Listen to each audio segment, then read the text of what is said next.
दोस्तों अस्सलाम वालेकुम, नमस्कार, आदाब। मैं हूं मौलाना साजिद रशीदी और आप देख रहे हैं मेरा चैनल जो मेरे ही नाम से है, मौलाना साजिद रशीदी के नाम से। आज हम धर्म की राजनीति पर बात करने वाले हैं। आज के वक्त में राजनीति कम, धर्म की राजनीति ज्यादा हो रही है। धर्म की राजनीति पहले भी होती थी, जात पात की राजनीति पहले भी होती थी, लेकिन जिस तरह से धर्म की राजनीति ने आज फुल्ली राजनीति का दर्जा ले लिया और जहां देखो वहां धर्म के नाम पर राजनीति हो रही है, पीएम से लेकर सीएम तक और सीएम से लेकर चपरासी तक और हर छोटा बड़ा नेता हिंदू हो या मुसलमान, किसी भी पार्टी से वो नेता क्यों ना हो, वो धर्म की राजनीति कर रहा है। ऐसा गोल बीजेपी ने फेंका है कि उस गोल में हर राजनीतिक पार्टियां ये समझिए कि फंसती हुई नजर आ रही हैं। और देखा यह जा रहा है कि जब भी चुनाव होते हैं, जैसे बीजेपी पार्टी मुसलमानों को नजरअंदाज करती है, ऐसे ही समाजवादी क्या, कांग्रेस क्या, फला क्या, ये क्या, वो सारी पार्टियां नजरअंदाज करती हैं। उनके महलों में वोट तक मांगने नहीं जाती और उनके लोगों को स्टेज पर लाने की बात भी नहीं होती। ये एक बड़ा परसेप्शन देश में बना है। उसके आगे चलकर जब हम देखते हैं कुछ ऐसे धर्मगुरु, कुछ ऐसे सनातनी लोग जो अपने आप को भगवान के दर्जे में मानते हैं और कुछ लोग उनको भगवान भी कहते हैं, उन्होंने भी राजनीति में नया कदम रख लिया है। और राजनीति हुई है, 16 नवंबर को धर्म संसद हुई तो इसमें एक गंगा स्वामी करके एक सनातन धर्म गुरु है, उन्होंने कहा कि हिंदुस्तान की सारी मस्जिदों की खुदाई कर लो, नीचे भगवान की मूर्ति मिलेगी। और उसके तुरंत बाद यह हुआ कि संभल की जामा मस्जिद में सर्वे का काम शुरू हो गया। आनन फानन में दोपहर 2 बजे उसके डिस्ट्रिक्ट मजिस्ट्रेट के सामने एक मुकदमा आया, उन्होंने तुरंत ऑर्डर दिया, तुरंत जो है कार्रवाई उस पर शुरू हो गई और सर्वे हो गया। कल फिर उस पर एक सर्वे था। कल जब सर्वे टीम पहुंची तो बताते हैं कि वहां पथराव हुआ और लोगों ने हुड़दंगबाजी की। इन्हीं बातों पर बात करेंगे। मेरे साथ दो खास मेहमान जुड़े हैं। पंडित अजय गौतम है, हिंदू धर्मगुरु, जो अपनी बात को बड़ी मुखरता से रखते हैं, और मेरे साथ शादाब चौहान है, मेरे भाई हैं, ये भी अपनी बात को बड़े तार्किक तरीके से और बहुत ही अच्छी तरीके से अपनी बात को रखते हैं। मैं दोनों को अपने चैनल पर स्वागत करता हूं। और शादाब भाई, मैं आपसे पहला सवाल करता हूं, जब भी कोई ऐसा मामला आता है तो मुसलमानों की तरफ ये जो बात आती है कि पत्थरबाजी हुई है, कल भी कुछ उसके विजुअल्स भी हैं, वीडियोस भी हैं, पत्थरबाजी हुई, हाय हुल्ला हुई, हुड़दंग मची, इन तमाम चीजों की नौबत क्यों आती है? क्या ये वाकई में मुसलमान है, या मेरा एक पॉइंट ऑफ व्यू है उसमें कि ये जो राष्ट्रीय मुस्लिम मंच बना है, इसके लोग हर जगह हैं करीब करीब, कहीं ऐसा तो नहीं बीजेपी उनको इस्तेमाल कर रही है मुसलमानों के नाम पर? आपका क्या टेक है उस पर शादाब भाई? निश्चित अगर कहीं भी घटना इस प्रकार की होती है जिसमें कानून को हाथ में लिया जाए, तो उस भीड़ में साजिशकर्ता ज्यादा होते हैं और आम भीड़ उसमें शामिल नहीं होती। आम भीड़ तो सरकारी तंत्र का जो है निशाना बन जाया करती है, जिसमें आज भी संभल की घटना में 3 लड़के शहीद हो गए। उन लड़कों का के परिवार, कितने लोग उनसे इंपैक्ट होंगे? अगर वो शादीशुदा हैं तो उनके बच्चे इंपैक्ट होंगे, उनका परिवार इंपैक्ट होगा, बहुत सारी चीजें हैं। और आपने जो पॉइंट उठाया है कि क्या राष्ट्रीय मुस्लिम मंच के लोग हैं, बिल्कुल इसकी गहनता से जांच होनी चाहिए कि कौन इस पैटर्न को फॉलो करा रहा है, किससे इस पत्थरबाजी से किसका लाभ है। किसी पुलिस वाले को पत्थर मारने से मैं नहीं समझता, मैं नहीं मानता कि किसी एक मुसलमान का भी लाभ होने वाला है, या मुसलमान ऐसा आम मुसलमान ये विचार रखता है कि पुलिस को पत्थर मारा जाए। मुसलमान तो इसमें विश्वास रखता है कि कोई भी बात है उसको अदालती तरीके से किया जाए, कानूनी तरीके से किया जाए। लेकिन भीड़ को इकट्ठा करना, हाँ ये बात मानता हूं कि मेरा समाज जो है उतना पॉलिटिकली मैच्योर नहीं है, उतना कानून के प्रति जानकार नहीं है, क्योंकि हमें सो कॉल्ड सेक्युलर पार्टियों ने शिक्षा से दूर रखा, जिस कारणवश हमें बहुत सी परेशानियां, प्रॉब्लम्स हैं। लेकिन पिछले 8-10 सालों में एक चीज बन करके आई है, वो ये है कि जब भीड़ इकट्ठा हो रही है उसमें उग्रता बढ़ी। बहराइच में जो हुआ उसमें दुकानें फूकी गई, मारा गया, पत्रकारों को मारा गया, मारने वाले भी हिंदू थे, पत्रकार भी हिंदू थे। तो बात यहाँ हिंदू और मुसलमान की नहीं है। वो तो कुछ लोग आवश्यकता अनुसार इसको मैनेज कर लेते हैं कि भाई भीड़ मुसलमान है तो बोल दो मुसलमान पत्थरबाज है। बहराइच के दंगाई कौन थे, नहीं बोलेगा कोई उनका धर्म, क्योंकि वो दूसरे धर्म से थे। लेकिन मेरा मानना यह है कि हमारे समाज में उग्रता बढ़ी है, और समाज का उग्र होना, आम जन का उग्र होना किसी भी लोकतांत्रिक व्यवस्था के लिए अच्छा नहीं है। और उस उग्रता के सबसे बड़े जो कारण हैं वो राजनीतिक लोग हैं या वो धार्मिक लोग हैं जो बेहुदा बेबुनियाद बात करते हैं मंच पर। उनके लिए एसी भी लगा है, उनकी सुरक्षा भी है, वो बड़ी बड़ी बात करते हैं। और जो नौजवान है, जो यूथ है, वो समझ उतने उन चीजों को जज्बात में आ जाता है और कानून से को कहीं ना कहीं हाथ में ले लेता है। और साजिश रचने वाले लोग, कुछ संस्थाएं हिंदू समाज में हैं जो हिंदुओं की दुश्मन बनकर हिंदू युवाओं को उग्र बना रही हैं। कुछ संस्थाएं मुसलमानों में है, जैसे मुस्लिम राष्ट्र मंच है, हो सकता है कि वो उग्रता फैला रहे हो। और मैं टोटली किसी भी प्रकार के रेडिकलाइजेशन का कंडम करता हूं, क्योंकि हम बहुत बड़ी बात आपने। में कौन क्या हो रहा है बात, जी 10 जी सेकंड जी मुझे दीजिए। जी। बार बार बात होती है फला जगह ऐसा हो रहा है, दुनिया में क्या हो रहा है हमें ठिका नहीं है।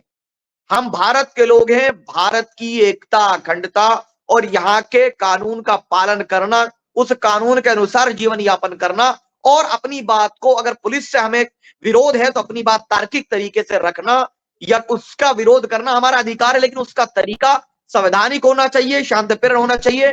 और मैं सभी मुसलमानों से भी अपील करता हूं कि अगर कोई साजिश करता आपके बीच आकर, दो चार आकर उस तरह की बकवास करते हैं तो होशियार रहिए, ये हमारे सबसे बड़े दुश्मन हैं। हम जो भी लड़ाई होगी संवैधानिक तरीके से, शांति प्रिय तरीके से।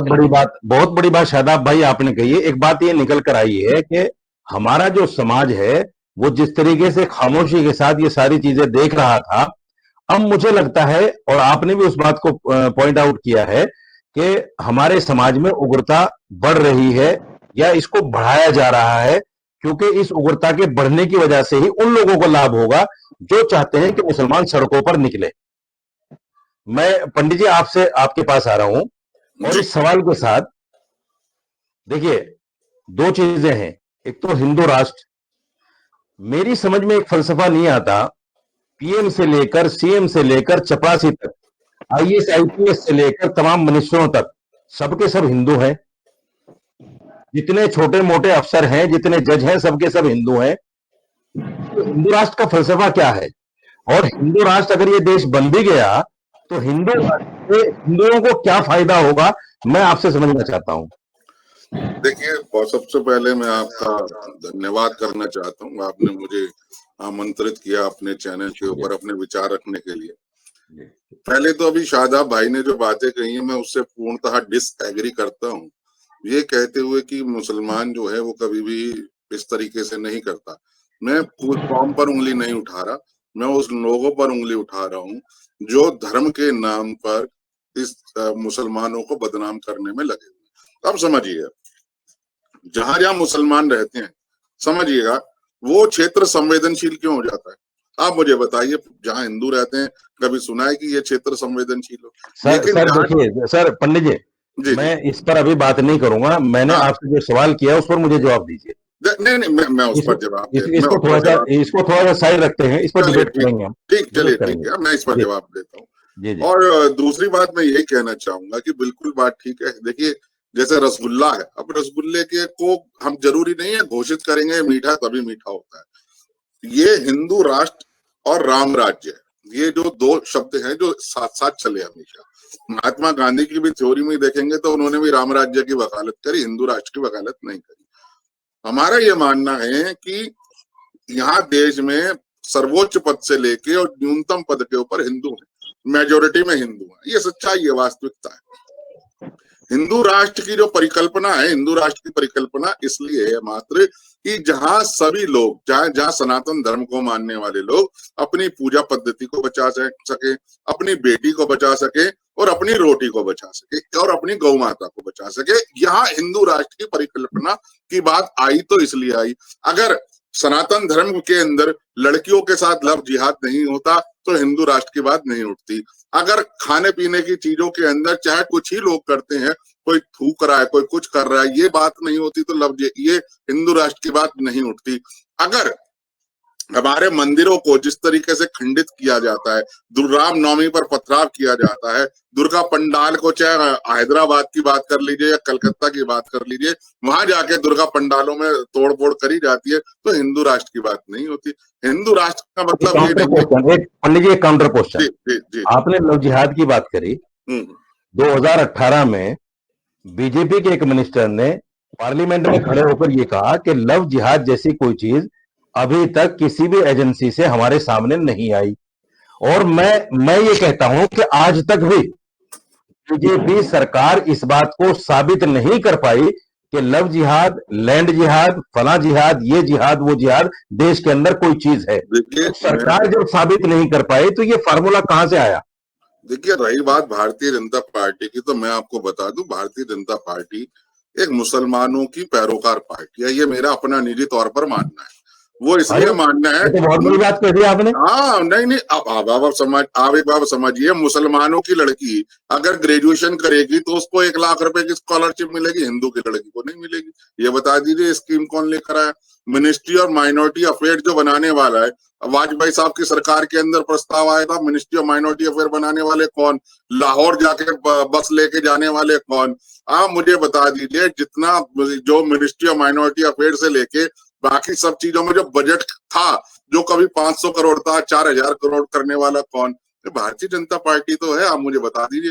भारतीय जनता, पंडित जी एक चीज और जी, माइनॉरिटी अफेयर मिनिस्ट्री ये वाजपेयी सरकार में नहीं बनी। वाजपेयी सरकार में उन्होंने प्रस्ताव कर दिया था उस वक्त में। सर सुन तो लीजिए, मैं बताता हूँ। वाजपेयी सरकार में एक बना था माइनॉरिटी फाइनेंस कारपोरेशन, जी, जिसके पहले चेयरमैन कारी मोहम्मद मियां मजहरी थे। बिल्कुल ये तो बना था माइनॉरिटी अफेयर मिनिस्ट्री जो है कांग्रेस सरकारों में भी थी पहले, जनता दल सरकारों में भी थी पहले, मनमोहन सिंह ने 2006 में बनाई है, लेकिन उसका जो बीज डालने वाली थी वो भारतीय जनता पार्टी थी। अब आप सुनिए, जो मुस्लिम राष्ट्रीय मंच की बात आप करते हो, ये भी तो भारतीय जनता पार्टी की एक इकाई है महाराज। मैं और आपसे क्या कहने वाला हूँ? तो मेरा कहने वाली बात ये है कि जितना भला आप यूपीएससी में, आज से 2014 से पहले देश में कितने मुस्लिम आईएएस थे और आज देख लीजिए कितने। ये कैसे आए? यूपीएससी का जो एक्ट था उसके अंदर अमेंडमेंट कर दिया गया कि उर्दू को भी शामिल कर लिया गया और लोकल लैंग्वेज शामिल कर ली गई, जिससे क्या था, जो 4 या 5 मुस्लिम आईएएस या आईपीएस बनते थे, आज उनकी संख्या 40 से 50 तक हो गई है। तो कौन कह रहा है कि जो बीजेपी है इस तरीके की नहीं करती? मैं तो कह रहा हूँ भारतीय जनता पार्टी तो मुसलमानों की सबसे बड़ी पैरोकार है, इसलिए वो बात नहीं है। लेकिन क्या भारतीय जनता पार्टी के होते हुए हमारे मंदिरों पर हमले रुके हैं? आप मुझे बता दीजिए। क्या भारतीय जनता पार्टी के होते हुए हमारी बाकी की जो पूजा पद्धति सुरक्षित रही है? नहीं रही है। मंदिर सुरक्षित है? नहीं है। लड़कियां सुरक्षित है? नहीं है। तो मुझे बता दीजिए, तभी तो हिंदू राष्ट्र की बात हम लोग करते हैं कि हिंदू राष्ट्र। आज भारत बीफ एक्सपोर्ट में नंबर 2 पर है ब्राजील के बाद। अगर भारतीय जनता पार्टी हिंदुओं की जो धार्मिक भावनाओं की प्रोटेक्ट करती, तो आप मुझे बता दीजिए इस देश में बीफ एक्सपोर्ट बढ़ता क्या? मेरी बात आप समझ रहे हैं? इसलिए हिंदू राष्ट्र होना चाहिए कि हिंदू राष्ट्र में मुसलमान भी रहे, जैन भी रहे, बौद्ध भी रहे, ईसाई भी रहे, और जो सनातन धर्म को मानने वाले हैं उनकी पूजा के साथ कोई छेड़छाड़ ना हो, बेटी के साथ ना हो, रोटी के साथ ना हो और गौ माता के साथ ना हो। इसलिए हिंदू राष्ट्र जो है वो एक आज की आवश्यकता है जो आने वाले समय में पूर्ण होगी इंशाअल्लाह।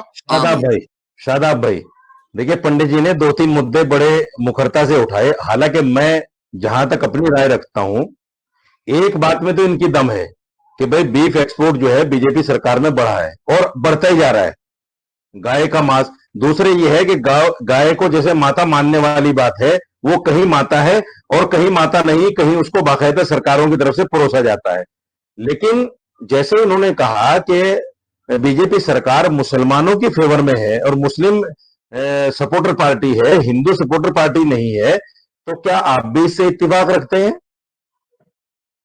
देखिए, पंडित जी ने अपना एक विचार रखा है, लेकिन मैं ये बात जरूर कहूंगा कि भारतीय जनता पार्टी के सत्ता में आने से मुसलमानों ने कुछ फैसले ऐसे लिए हैं जिनसे उनका लाभ होना शुरू हुआ है।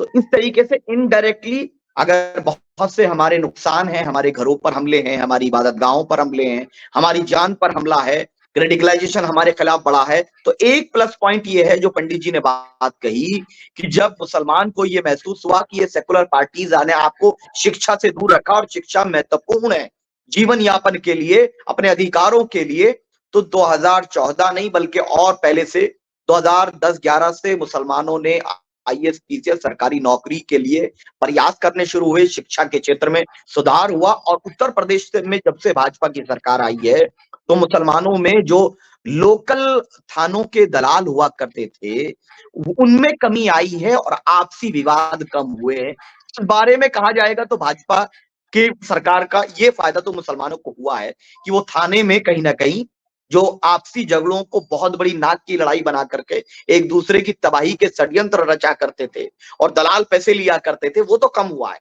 वो तो मैं मानूंगा। लेकिन पंडित जी की 2-3 बातें हिंदू राष्ट्र के रिगार्डिंग उन्होंने कहा इसलिए होना चाहिए कि बेटियां सुरक्षित रहे, हिंदुओं की, मुसलमानों की, सिखों की, ईसाइयों की क्यों नहीं? रोटी मिले, तो रोटी हिंदू को क्यों, मुसलमान, सिख, ईसाई, पारसी, जैन, बौद्ध को क्यों नहीं? हमारा मानना ये है कि ऐसे भारत का निर्माण हो जहां हर बेटी सुरक्षित हो बिना धार्मिक भेदभाव के, हर किसी को समान शिक्षा सुरक्षा, सम्मान, शिक्षा सुरक्षा अधिकार हो, स्वास्थ्य भी। तीसरी बात यह है, उन्होंने एक बात कही कि लव जिहाद शब्द का प्रयोग, मैं उसमें थोड़ा सा बदलाव करता हूं, लव आतंकवाद, प्यार के नाम पर धोखा, एक्स्ट्रा मैरिटल अफेयर, यानी कि बीवी घर में है, शादी नहीं किया, बीवी से बात नहीं करता है, 3 जगह मुंह मारता है जाकर के, उस पर भी कानून एक्स्ट्रा मैरिटल अफेयर पे होना चाहिए। जो पॉइंट्स वैलिड है ना, आपकी बातों में दम है, लेकिन उसमें से सिर्फ एक एंगल निकाल दीजिए कि ये करने वाले ये हैं, अपराधी है करने वाला। अगर बेटियों के सम्मान से कोई खिलवाड़ करता है वो अपराधी है। और बेटियों का क्या मकाम है इस्लाम में, अगर कोई इस्लाम का नाम इस्तेमाल करके कर रहा है तो वो जाहिल है। इस्लाम में ये मकाम है कि प्रॉफिट मोहम्मद सल्लल्लाहु अलैहि वसल्लम से ज्यादा मुसलमान किसी का भी एहतराम नहीं करता ये पूरी दुनिया में। वो क्या, और वो क्या करते थे, जब उनकी बेटी आती तो वो खड़े हो जाते रेस्पेक्ट में। तो ये सम्मान है बेटियों का। अगर अपनी कोई चादर बिछा देते है, अपनी चादर बिछा देते थे उसके बैठने के लिए, अपनी चादर बिछा देते, ये है। और अगर उसका कोई दुरुपयोग कर रहा है, कोई सीता माता के बारे में, जो हमारे हिंदू भाई को माता बोलते हैं, उनके बारे में कोई अभद्र टिप्पणी कर रहा है या किसी भी धर्म की बेटी के साथ कोई बकवास कर रहा है, उसको हम कंडम करते हैं। लेकिन क्या है कि भारत एक संवैधानिक मुल्क है, यानी कि यहां पर राइट टू फ्रीडम है, आप जो जिसको चाहे राइट टू चॉइस है।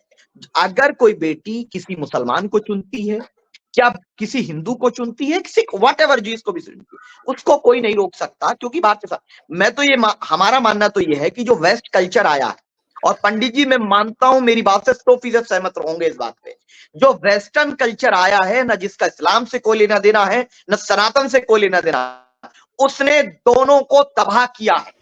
जो संस्कृति है, सनातन संस्कृति के अंदर जो पहनावा है, जो वेशभूषा है, वो आज हमारे हिंदू भाइयों में नहीं दिखती है।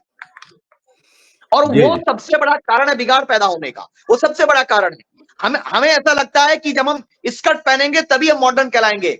मैं तो कहता हूं कि सीता रूपी वेशभूषा धारण करके भी एक महिला बहुत मॉडर्न हो सकती है, बहुत एजुकेटेड हो सकती है, डॉक्टर हो सकती है, सब कुछ हो सकती है। इसीलिए लार्जर पर्सपेक्टिव पे अगर बात होगी पंडित जी, तो आपकी हर एक बात दुरुस्त है। लेकिन मैं ये कहता हूं कि रामनवमी में अगर पथराव हो रहा है तो वाल्मीकि यात्रा में नहीं हो रहा, इस पर भी गौर करना पड़ेगा। रामनवमी की यात्रा में जो श्री राम के नाम पर निकाली जा रही है, उसमें 2-4% हुड़दंगी डीजे वाले को 2-4 हजार एक्स्ट्रा दे करके ऐसे गाने बजाते हैं जिससे दोनों समाज के जो 1-1% हुड़दंगी लोग हैं वो आम भीड़ का इस्तेमाल करते हैं। घायल, पीड़ित भी और अपराधी भी, दोनों के दोनों जो हैं वो एक षड्यंत्रकारी लोग हैं। आम लोग सब पीड़ित हैं, इसमें सब पीड़ित हैं। और मैं कह रहा हूं उस पर आप जैसे लोगों को कार्य करना चाहिए, आगे निकल करके आना चाहिए। जब साजिद रशीदी साहब और पंडित जी आएंगे तो मुझे लगता है उनका षड्यंत्र नाकाम हो जाएगा। बिल्कुल पंडित जी मैं आ रहा हूँ, आप ही के पास आ रहा हूँ। देखिए शादाब भाई ने एक बात कही और मैं भी उससे एग्री करता हूं। आप लोग जो है सलमान खान, आमिर खान और सैफ अली खान, इन मुसलमानों का इसलिए विरोध करते हो कि ये मुसलमान है। लेकिन मैं ये कहता हूं, एक सवाल मैं इसमें ऐड कर रहा हूं, सिनेमा से या नाच गानों से बच्चियों को जिस तरह से नंगा किया जा रहा है, उसके खिलाफ आप लोग आवाज क्यों नहीं उठाते? नंबर एक। दूसरी बात, जब आप ये कहते हैं कि लव जिहाद, मैं समझता हूं जब से ये सोशल मीडिया आया है, फेसबुक है, इंस्टाग्राम है या व्हाट्सएप है, इसकी वजह से मैं नहीं मानता कि सिर्फ मुसलमान ऐसा कर रहे हैं, हिंदुओं के भी बहुत सारे केसेस, रोजाना मेरे सामने कोई ना कोई एक वीडियो ऐसी आती है कि वो लड़की हिंदू बन गई, उस लड़की ने हिंदू लड़के से शादी कर ली, या उस लड़की ने हिंदू लड़के से फेरे ले लिए। तो ये दोनों तरफ चल रहा है। इसको सिर्फ एक उसमें देखना, ये कैसा है? क्यों एक तरफ देखा जाता है उसको? देखिए, मैं आपको स्टैटिकली यानी आंकड़ों के हिसाब से चीजें सामने लाता हूँ। उत्तराखंड हाई कोर्ट के अंदर मेरी बहुत सारी जनहित याचिका, PILs वगैरह रहती है, मैं जाता रहता हूँ। वहां पर पता क्या है मौलाना साहब, शुरू के 3 से 4 केस वो लगे हुए होते हैं जहाँ लड़की हिंदू होती है, लड़का मुसलमान होता है, और वो आके एक प्रोटेक्शन की पिटीशन लगाते हैं कि देखिए हमारी जान को खतरा है। वो किस लिए लगाते हैं कि कानूनन जो है, जो जज होगा वो SHO को डायरेक्शन देगा एरिया के कि भाई इनकी प्रोटेक्शन का ध्यान रखा जाए, और उनकी शादी वैलिड भी हो जाती है क्योंकि कोर्ट के कागज में आ जाती है। वो जो चारों के चारों केस होते हैं, उनमें चारों के चारों में ऐसा क्यों होता है कि लड़का ही मुसलमान है और लड़की हिंदू है? मैंने आज तक एक केस नहीं देखा जहां लड़की हिंदू हो और जहां लड़की जो है मुस्लिम और लड़का हिंदू और वो प्रोटेक्शन के लिए गए हो। ये मैं बता दूं आपको, शादाब खुद प्रैक्टिस करते हैं या कानून से इनका वास्ता पड़ता रहता? पूछिएगा। अगर मेरी बात गलत है, मैं दिल्ली आपकी बात काट रहा हूँ, माफ कीजिएगा। अभी दिल्ली के अंदर एक केस हुआ, शादाब भाई भी जानते होंगे, एक मुसलमान लड़का और हिंदू लड़का और मुसलमान लड़की दोनों जो है अपना कोर्ट रजिस्ट्रेशन कराने के लिए आए, तो वकीलों ने जो उनके साथ किया वो पूरा सोशल मीडिया पर आज भी वायरल है। ऐसा नहीं है कि सिर्फ मुसलमान लड़के ऐसा कर रहे हैं, हिंदू लड़के भी ऐसा कर रहे हैं। और आपको याद होगा जिस वक्त आपके ये योगी जी मुख्यमंत्री नहीं थे, इन्होंने एक बयान दिया था कि अगर मुसलमान हमारी एक लड़की लेकर आएगा तो हम उनकी 100 लड़कियां लेकर आएंगे। ये राजनीतिक बयान है मौलाना साहब, जमीनी हकीकत से इनका कोई जमीनी हकीकत भी है, जमीनी हकीकत से इन बातों को आप दोनों तरफ की बात करिए, मैं आपकी मान लूंगा। मैं आपको खेताराम भील, ठीक है, खेताराम भील से लेके अंकित सक्सेना तक 7 किस्से में गिना सकता हूं जहां सिर्फ लड़कों का कत्ल इसलिए कर दिया गया क्योंकि उन्होंने मुस्लिम लड़की से शादी करी लेकिन इस्लाम कबूल करने से मना कर दिया। चाहे राजस्थान के खेताराम भील की बात हो, मंगोलपुर के रहने वाले किसी राजेश की बात हो या अंकित सक्सेना की बात हो, ठीक है, 7 किस्से हैं। आप मुझे 5 नाम भी बता दीजिए जहाँ इससे जो विपरीत स्थिति बनती हो। जमीनी हकीकत हमें देखिए क्या है, ये जो कड़वाहट आई है, मैं आपको व्यावहारिक बात कहता हूँ। पहले मेरे मन में भी था यार 5-10 करोड़ मुसलमान है भाई, इनका निपटारा कैसे होगा? मैं स्पष्टवादी आदमी हूं, मैं बात को खाता नहीं घुमा के करना। भाई ये 5-10 करोड़ मुसलमान है, इनका कैसे निपटारा होगा, कैसे ये देश जो है शांति से रहेगा, वो चलेगा? बहुत टाइम तक विचार करते रहे, सोचते रहे। मैंने कहा भाई 30 करोड़ मुसलमान तो कहीं जाएंगे ना, कोई अलग दूसरा पाकिस्तान बनने वाला। तो भैया जब दोनों कम्युनिटी के जो बुजुर्गवार हैं, जो रिस्पॉन्सिबल पर्सन है, जिनका अपने समाज में कुछ असर है उनकी बातों का, इनको बैठ के इन मुद्दों पर बात करके जो विरोध है उसको समाप्त करना चाहिए, ताकि ना तो पत्थर इधर से बिके, ना कोई मस्जिद के आगे जाके डीजे बजाए, ना कोई कुछ करे। क्योंकि सीधी सी बात है, क्रिया होगी तो प्रतिक्रिया होगी। अपना कल का किस्सा आपको बताता हूँ। कल बवाना के अंदर, मैं आपको कहोगे तो लाइव में वीडियो भेज दूंगा, बवाना में वहां जेजे कॉलोनी है, वहां रहने वाले इकराम और मुशर्रफ एक गाड़ी के अंदर 9 गाय काट के रख रखी थी। बताइए, अब बताओ जो हिंदू इस चीज को देखेगा तो मौलाना साहब उसके दिल में क्या बीतेगी? मैं आपसे सवाल कर रहा हूं, दोनों भाइयों से बता दीजिए। मैं आपको वीडियो भेज दूंगा, कहो तो अभी भेज देता हूँ। 9 गाय काट रखी थी, और काटने वाला कौन? इकराम और मुशर्रफ, वहीं जे कॉलोनी में रहने वाला। अब बताइए हिंदू होने के नाते मैं क्या प्रतिक्रिया दूं? सर एक वीडियो बड़ी बड़ी वायरल हो रही है फेसबुक पे। एक ब्राह्मण है जो एक कंपनी चलाते हैं, 4 करोड़ का बीफ पकड़ा गया, 4 करोड़ का गाय का गोश्त, 4 करोड़ का, बिल्कुल हिंदू का, बड़ी वायरल है फेसबुक पे। मैंने मान लिया, मैं देखिए मैं उस बात को इनकार तो नहीं और कर रहा। अभी आपने एग्री किया कि बीफ एक्सपोर्ट में हमारी सरकार सबसे आगे है। भाई मैं तो इसलिए उस गरीब मुसलमान का नहीं, उस गरीब मुसलमान का क्यों जिक्र होता है जो बेचारा 1500 के चक्कर में ये काम कर लेता है? चलो मैं मान लेता हूं कोई मुसलमान गरीब 1000, 2000, 2-4 हजार के चक्कर में कर लेता होगा। आप लोग सरकार के खिलाफ क्यों आवाज नहीं उठाते कि भाई बीफ बंद करो? ये सरकार, मैं आपको बता दूं 30 अगस्त 2016 को प्रधानमंत्री जी ने जब ये कहा कि गौरक्षक गुंडे हैं, मौलाना साहब टीवी पे बैठ के सबसे पहले बोला था मैं नरेंद्र मोदी जी के खिलाफ। या मैंने और चक्रपाणी जी ने लीगल नोटिस भेजा था प्रधानमंत्री कार्यालय को, वहां से मंगवा ली थी आरटीआई में जवाब, कोई डाटा नहीं है कि गौरक्षक गुंडे हैं। हम कोई किसी राजनीतिक पार्टी का दरी बिछाने वाले या लाइजनर नहीं है। हमें अगर बोलना होता है तो हम नरेंद्र मोदी को भी खुल के बोलते हैं। और जब वो गए थे वहां लव से मिलने के लिए नवाज शरीफ से, तब भी मैंने टीवी पे बोला था आप गए हो उनकी माँ के लिए शाल लेके गए हो, अच्छी बात है, रिटर्न में हेमराज का सर ले आते रिटर्न गिफ्ट में, तो हमें बड़ा अच्छा लगता। तो मौलाना साहब हम कोई किसी राजनीतिक पार्टी के दरी बिछाने वाले नहीं है। हम अपनी बात को अपने समाज के लिए खड़े होने वाले व्यक्ति है। सामने मोदी खड़ा हो, अमित शाह खड़ा हो, हमें नहीं डर लगता डर इन सब बातों से। मैं फिर वापस से कह रहा हूँ, अब अगर उसने जोशी के यहाँ, एक बात बताइए, जोशी के यहाँ बीफ मिला, कोई उसकी वकालत तो नहीं कर रहा कोई, ये तो हम तो कह रहे हैं फांसी देंगे हम उसको, सरे हम फांसी देंगे। लेकिन आप मुझे बताओ उस इकराम को, उसे भी तो पता है ना हिंदुओं की एक हमारी आस्था जुड़ी हुई है, भाई कुछ और काम कर ले, जरूरी है गाय गोकशी करनी? अखलाक से लेके आज तक ये जो मामला, अखलाक और पहलुवान से मामला यही तो चला रहा है, यही तो लड़ाई है। सुनिए मैं एक सवाल, शादाब भाई माफ कीजिएगा, थोड़ा सा पंडित जी से एक सवाल और कर लेता हूँ। आप एक चीज मुझे बताइए, आप गाय को माता मानते हैं, बड़ी अच्छी बात है, आपकी आस्था है, लेकिन यही माता गोवा में परोसी क्यों जाती है सरकार की तरफ से? क्या वहां माता नहीं? हम तो, आपको शायद पता नहीं है, पिछले 8 साल से हम लोग पूरे देश में गौ हत्या के विरोध में लगातार आंदोलन चला रहे हैं, कोर्ट में भी लड़ रहे हैं, सारी चीजें।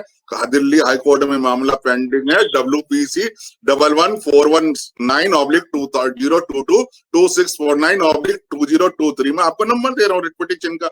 हम तो लड़ रहे हैं पूरे देश के अंदर गौ हत्या बंद हो, गाय को खाने की चीज थोड़ी ना है। और ये भी मैं बता दूं, आप मेरे से अगला सवाल पूछ लोगे, किरण रिजिजू ने कहा था, किरण रिजिजू ने, मैं तो बीफ खाता हूं, तो मैंने ये भी कहा था अगर किरण रिजिजू खाए या कोई अकरम खाए, जो बीफ खाएगा वो मानव नहीं है, दानव।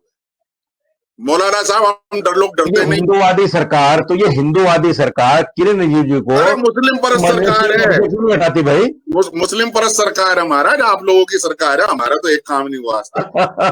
ये बड़ा अच्छा आपने पकड़ लिया कि मुस्लिमवादी सरकार है। मैं तो कह रहा हूँ, आप बताओ मुसलमान की लड़की ग्रेजुएशन कर लेगी 1 लाख रुपए मिलेगा, शादाब भाई अभी जो 16 तारीख में धर्म संसद हुई, एक पंडित प्रदीप मिश्रा हैं, उन्होंने कहा सबको, जितने हजारों लोग वहां बैठे हुए थे सामने, उन्होंने कहा कि भाई मुझे ये बताओ कितने सनातनियों के घर में तलवार है, फरसा है, डंडा है, लाठी है, और मेरी इच्छा यह है कि घर में जितने लोग हैं उन तमाम के हिसाब से तलवार, फरसा, लाठी, डंडा होना चाहिए, उन्होंने कहा। तो क्या मुसलमान को इसका नोटिस नहीं लेना चाहिए कि भाई ये क्या है, ऐसे बयान क्यों दिए जाते हैं? क्या ये देश में दंगा फैलाने वाली चीज नहीं है? नहीं, ऐसे बयान देना एक सस्ती लोकप्रियता का एक ट्रेंड बन गया है। और होता क्या है, उसने तो, जो भी कोई है ये, उसने तो बयान दे दिया, लेकिन उसका जो इम्पैक्ट होगा, जो युवा जिसको न कानून की जानकारी है, न ये पता है कि अगर आपको कोई कार्य करना है तो लाइसेंस लेना पड़ेगा, हर चीज का एक प्रक्रिया है, उसका पालन नहीं करेगा, और अगर वो किसी से असहमत होगा, कल को उस फरसे का जब घर घर में पड़ता होगा तो जरूरी नहीं कि वो फरसा मुसलमान पे काम आएगा, हो सकता है कि वही फरसा उसके भाई का कत्ल करवा दे गुस्से में आकर, क्योंकि जब आदमी क्रोध में अंधा हो जाता है। तो ये सब चीजों, हम अमेरिका में नहीं रह रहे हम कि हर गन हाथ में पिस्टल होना चाहिए, भारत में रह रहे हैं, हमारी सुरक्षा के लिए पुलिस है, आर्मी है, अगर विदेशी ताकत कोई कुछ करती है तो उसके लिए आर्मी है। भारत में कोई मसला होता है तो हमारे पास पीएसी है, आरएएफ है, पुलिस है, ठीक है। और अगर आपकी जान को पर्सनली खतरा है तो उसके लिए लाइसेंस का एक प्रक्रिया है। लेकिन ये जो संसद हो रही, खास करके कोई मुझे ऐसी संसद या ऐसा कार्यक्रम याद नहीं कि जहां टॉप 100-200 मौलाना इकट्ठे हुए हों और उन्होंने कहा हो कि आप ये हथियार इकट्ठे कर लो क्योंकि हमें हिंदू को ऐसा करना है या दूसरे समाज को ऐसा करना है। और अगर कभी हुई आइंदा, पहली बात तो मुझे विश्वास है नहीं हुई, तो सबसे बड़ा विरोधी, सबसे पहला विरोधी शादाब चौहान उसका होगा। बिल्कुल बिल्कुल बिल्कुल। अब पलट करके वो सवाल, जो एक बात कही थी पंडित जी ने कि बड़े बुजुर्गों से मुराद ये नहीं है कि जिसकी उम्र 80 साल हो, यहाँ बुजुर्ग से उनकी मुराद ये थी जो लोग प्रभावशाली लोग हैं, जिनकी बात समाज मानते हैं। एक बड़ी लाइन खींचनी पड़ेगी और सभी वर्गों के जिम्मेदारों को अगर इस भारत की प्रगति को बचाना है, और 2 एजेंडों पे तो जरूर बात करनी पड़ेगी। पहला एजेंडा ये है कि सबसे पहले है जीवन। कोई भी अगर असहमत है, अगर किसी ने गोमांस से मुताल्लिक मसला हो, या जैसे इस्लाम में शराब हराम है, किसी ने शराब का मसला हो, अगर कुछ भी मसला, लेकिन जीवन की हानि को पहले आम इंसान ना हो, इससे ना हो, ये सुनिश्चित करना पड़ेगा। दूसरी बात, किसी की मूल आस्था के साथ खिलवाड़ ना हो।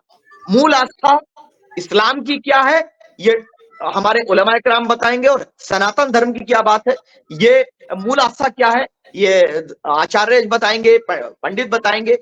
पूरी इस पे डिस्कशन होना चाहिए, क्योंकि अगर नहीं किया, आपको पता है कि हमारा दुश्मन कौन है, हम सबको लगता है हमारा दुश्मन पाकिस्तान। लेकिन शादाब भाई एक दिक्कत ये है, शादाब भाई एक दिक्कत ये है, माफ कीजिएगा, देखिए वबाली तो दोनों तरफ है। हमारे यहाँ भी कुछ ऐसे लोग हैं जो टीवी पर लोकप्रियता करने के लिए कुछ इस तरह के भड़काऊ भाषण दे देते हैं, कुछ इस तरह की बातें कर लेते हैं गैर मुस्लिम भाइयों के खिलाफ, या कोई भी ऐसी बात कह देते हैं जो कहीं ना कहीं उनके धर्म को जाकर लग जाती है, चुभ जाती है। तो मैं समझता हूं जब अगर उलमा पर या पंडितों पर ये बात छोड़ी जाए, उलमा और पंडितों पर ये बात छोड़ी जाए, तो आज तो अक्सर आलिम और अक्सर पंडित सियासी हो गए, और जब वो सियासी हो गए तो मैं समझता हूं इसका बंटवारा निपटारा नहीं हो सकता। इसका कोई एक अच्छा सोल्यूशन ऐसा बताइए जो आपके दिमाग में हो कि भाई इसका क्या किया जा सकता है, या इसके लिए कोई तहरीक ऐसी हो जो चलाई जा सके। नहीं, देखिए, अगर आप किसी मौलाना के पास या पंडित के पास जाएंगे तो वो अपने हिसाब की बात करेगा। इस पे बाकायदा जो समाज के जिम्मेदार लोग हैं, और वो जिम्मेदार लोग जो भारत को एक तरीके से इन सब चीजों से, छोटी चीजों से ऊपर मानते हो, भारत की सुरक्षा, सम्मान को पूरी दुनिया में अगर फैलाने में विश्वास रखते हो, तो उन लोगों को एक तहरीक, एक मूवमेंट तो चलाना पड़ेगा। उसमें तो पंडित जी को आना पड़ेगा, उसमें तो मौलाना को भी आना पड़ेगा, उसमें हम अगर एडवोकेट में कानून का, हमको भी आना पड़ेगा, वो उस हर नागरिक को आना पड़ेगा, क्योंकि ये लड़ाई छोटी नहीं बची। अब ये लड़ाई इस भारत में सबसे महत्वपूर्ण लड़ाई बन चुकी है। 2 चीजों पे, मूल आस्था का कोई मजाक, सोशल मीडिया में क्या हो रहा है, सोशल मीडिया खोलिए, कोई राम को गाली दे रहा है, श्री राम को, कोई पैगंबर मोहम्मद पे बकवास कर रहा है, कोई सिख गुरुओं पर कर रहा है। ये क्या ड्रामा बना करके रख दिया।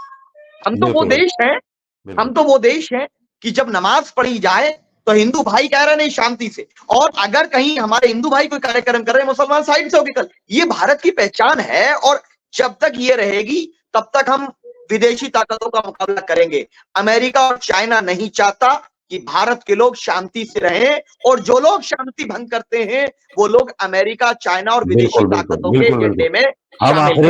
हम आखिरी पड़ाव पे हैं पंडित जी, आखिरी सवाल आपसे। मैं पहले 10 सेकंड में शायद आप मैं एक सवाल जोड़ देता हूँ, मैं उसमें एक सवाल जोड़ देता हूँ। देखिए, मेरी और आपकी जिम्मेदारी एज ए धर्मगुरु और एज ए सामाजिक कारकुन डबल हो जाती है, एक आम आदमी से डबल हमारी जिम्मेदारी बन जाती है तो ये जो पदयात्रा हिंदू राष्ट्र के लिए और बाकायदा उसको 10 तरह की बातें करना, मुसलमानों के खिलाफ बातें करना, जहां भी धर्म संसद, नाम उसको धर्म संसद दिया जाता है, लेकिन बातें मुसलमानों के एक कम्युनिटी के खिलाफ होती है, एक धर्म के खिलाफ होती है। तो मैं समझता हूं कि धार्मिक आस्था के साथ या धार्मिक चीजों के साथ खिलवाड़ करना, इस पर क्या आप ज्ञान देना चाहेंगे उन लोगों को जो अपने आप को ज्ञानी मानकर, सनातनी धर्मगुरु मानकर, सन्यासी मानकर इस तरह की बातें करना चाहते हैं और करते हैं? देखिए, मेरा तो अपना ये मानना है कि मेरा जो अकीदा है, मेरा जो विश्वास है, वो मेरे धर्म के साथ है। मैं अपने धर्म की प्रशंसा करूं, अच्छी बात है, लेकिन दूसरे के धर्म के बारे में मुझे तब तक नहीं बोलना चाहिए जब तक वो मेरे मूल धर्म पर आक्रमण ना कर ले। मेरा अपना ये मानना है। पदयात्राएं, ये समझ लीजिए जैसे मरकस होता है, ठीक है, या इज्तिमा होता है। मरकस और इज्तिमा में हजारों लोग शामिल होते हैं, लाखों लोग शामिल होते हैं, वहां उन्हें अपने धर्म के प्रचार प्रसार की बातें करी जाती हैं। तो अगर बागेश्वर सरकार जो है, अगर वो इस तरीके की कोई पदयात्रा निकाल रहे हैं और दूसरे धर्म के विरुद्ध कुछ नहीं बोल रहे और अपने धर्म का अगर प्रचार प्रसार करते तो करना चाहिए, ये तो सबका अपना धार्मिक अधिकार है। संविधान भी कहता है ठीक है प्रचार प्रसार करो, लेकिन हाँ, अगर वो वहां ये कहें पैगंबर मोहम्मद के खिलाफ बोले, गलत है, या इस्लाम के खिलाफ बोले, वो गलत है, क्योंकि वो दूसरे का अकीदा। मैं अपने धर्म का प्रचार प्रसार करूं तब तक मेरे लिए, तब तक दूसरे को आपत्ति नहीं होनी चाहिए। लेकिन अगर मैं दूसरे के धर्म में किसी भी आस्था के खिलाफ बोलता हूं, वहां मुझे लगता है वो धार्मिक यात्राओं का कार्य नहीं है। अब आई हथियार की बात। हथियार में अब आपको डिफेंस कॉलोनी में दिल्ली पुलिस का लाइसेंसिंग डिपार्टमेंट है। मुझे पता नहीं आप कभी गए नहीं गए लाइसेंस लेने के लिए? गया हूं, मैं गया। वहां जाओगे ना तो 100 में से आपको 70 मुसलमान मिलेंगे बैठे हुए। मैं गलत नहीं कह रहा, मैं तो आपको अपना प्रैक्टिकल एक्सपीरियंस बता रहा हूँ। ऐसा भी नहीं है, 70% मुसलमान है, 10% सिख है, 10% सिख है, 20% हिंदू है जो लाइसेंस लेने के लिए। एक चीज मैं आपको बता दूं, आपने अच्छी बात छेड़ी। देखिए, मैं भी गया था, 2011-12 की बात है। मैंने भी लाइसेंस के लिए अप्लाई किया था। जब यहाँ डीसीपी के पास बात आई दरियागंज में, तो पता मुझसे क्या कह रहे हैं? मुझसे कह रहे हैं जी आपकी एज कितनी है? मैंने कहा जी मेरी एज अभी जो है 44-45 है, 2012 की बात है। आपको क्या जरूरत है भाई हथियार की? आपको लाइसेंस क्या आपका? मैंने कहा भाई एक बात बताओ, जब मैं बूढ़ा हो जाऊंगा, मेरे हाथ में कलम पकड़ने की भी ताकत नहीं होगी, तो हथियार कैसे पकड़ लूंगा? जरूरत तो मुझे अभी है ना, जब मैं उसे चला भी सकूं, जब मैं उसे संभाल भी सकूं। तो मुसलमानों को, मुसलमान अप्लाई जरूर करता है ज्यादा, लेकिन मिलता ज्यादा हिंदू और सिखों को है, मुसलमानों को नहीं मिलता। ये भी सच्चाई है। और दूसरी बात यह, देखो एक बात बताऊं मौलाना साहब, जब अमरोहा के अंदर मदरसे से AK-47 मिल रही है, नहीं, वो गलत रिपोर्ट है। या कानपुर की फिर मैं इस बात, मेरी बात तो मिली नहीं मिली, मुझे ये अखबार में आया ना, खबर आया तो उस खबर का खंडन कर दो झूठी है, या ये बोल दो कि खंडन कर रहे हैं, झूठी खबर है। और ये भी खबर झूठी है कि कानपुर की मस्जिद से डीएम को गोली मारी गई थी, बोल दो ये खबर भी झूठी है। झूठी है। चलिए, अगर ये खबर झूठी है तो मैं मान लेता हूँ। ये तो आपको पंडित जी, ये तो आपको पता है कि पुलिस रस्सी का सांप बना देती है। जी। ये तो आपको पता है कि पुलिस जिसको गिरफ्तार करना चाहती है उसकी जेब में चाहे पुड़िया ना हो जब भी डाल देती है। बिल्कुल, ये तो आपको जानते हैं। बिल्कुल। तो मुसलमानों को तो एक मैं 10 सेकंड में एक बात कहना चाहता हूँ, शादाब भाई भी सुने। मेरे पास जाफराबाद से एक फोन आया, ये 3 साल पहली बात है। एक लड़के का फोन आया मेरे पास, मुझसे कहने लगा हजरत मैं जो है पहले जेब काटने का काम करता था इसमें 205 नंबर गाड़ी में, लेकिन मैंने पिछले 4 साल से वो काम छोड़ा हुआ है।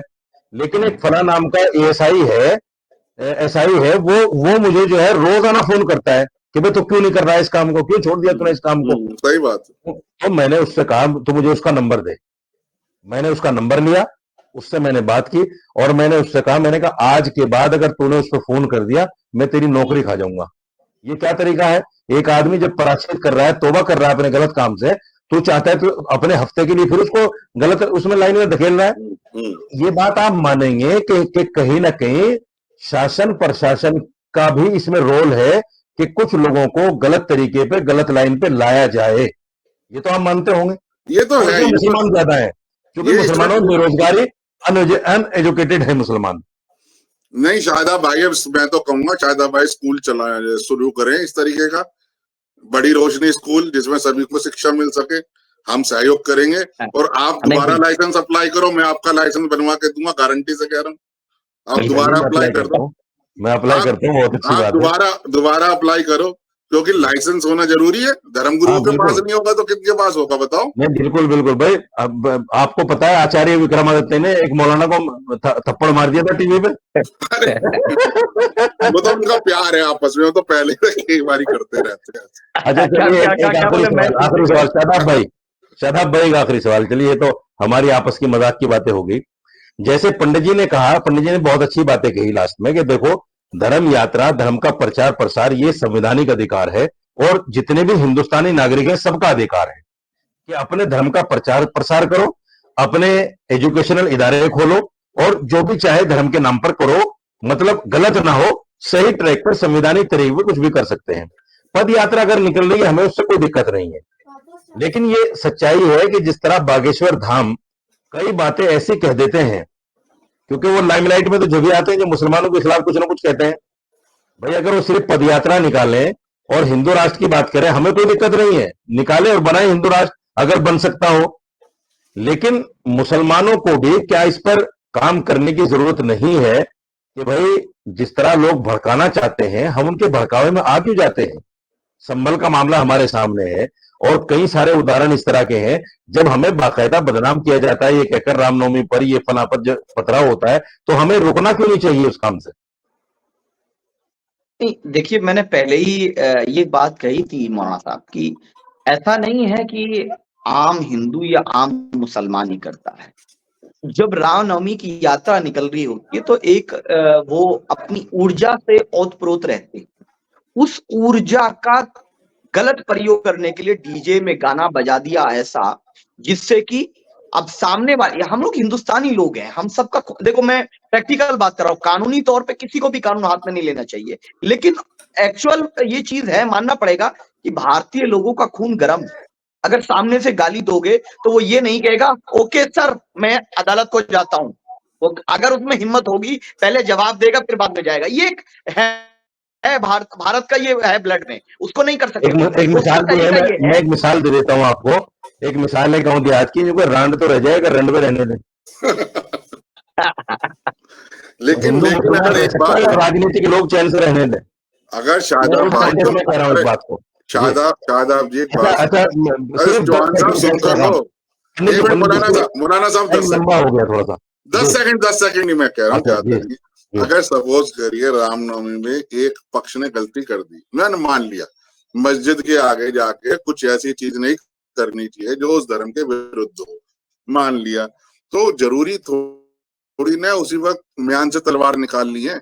उस बात का गिला, उस बात का शिकवा अगर 4 घंटे बाद या 24 घंटे बाद भी उठाया जाता तो मुझे लगता है कि दोनों पक्ष जो है, दूसरा पक्ष भी जो है उससे अपनी गलती को मान सकता था, सुधार सकता था। 10 सेकंड का एक मैसेज, भाई 10 सेकंड का एक मैसेज लास्ट में, 10 सेकंड का एक मैसेज कौम के नाम। हाँ, पहले तो मैं डिसएग्री करूंगा क्योंकि देखिए क्या है कि इसमें प्री प्लान ये तय करना पड़ेगा कि हिंदू धर्मगुरु ये तय करें कि किसी भी यात्रा में किसी धर्म के खिलाफ कोई गाना ना हो, और कार्यक्रम करने के लिए बहुत सी जगह, एक मस्जिद को छोड़ दीजिए।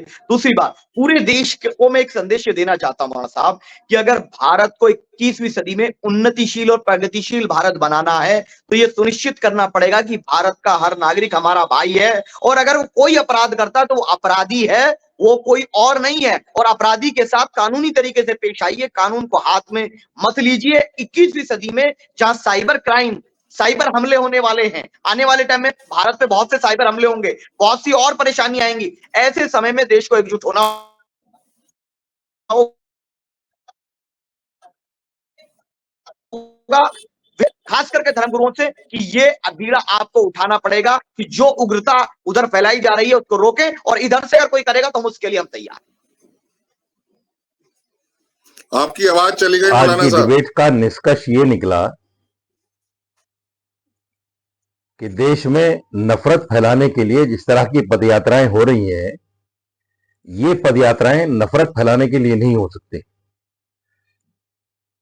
अपने धर्म का प्रचार प्रसार करना हर किसी का जन्मसिद्ध अधिकार है, लेकिन दूसरे समुदाय, दूसरे मजहब के लोगों को बुरा भला कहना ये न कानूनन सही है और न संवैधानिक है। इसलिए धीरेन्द्र शास्त्री की ये पदयात्रा बिल्कुल गलत है, देश में नफरत फैलाने वाली है। इसके लिए हिंदू धर्म गुरुओं को, मुस्लिम धर्म गुरुओं को देश में इस नफरत को कम करने के लिए आगे आने की जरूरत है। यही हमारी अपील है तमाम हिंदू और मुस्लिम धर्म गुरुओं से। हम फिर आएंगे एक दूसरी नई डिबेट के साथ में, नए टॉपिक के साथ। तब तक के लिए हमें दीजिए इजाजत और देखते रहिए हमारा चैनल मौलाना साजिद रशीदी। इसको लाइक कीजिए और सब्सक्राइब कीजिए। Thank you.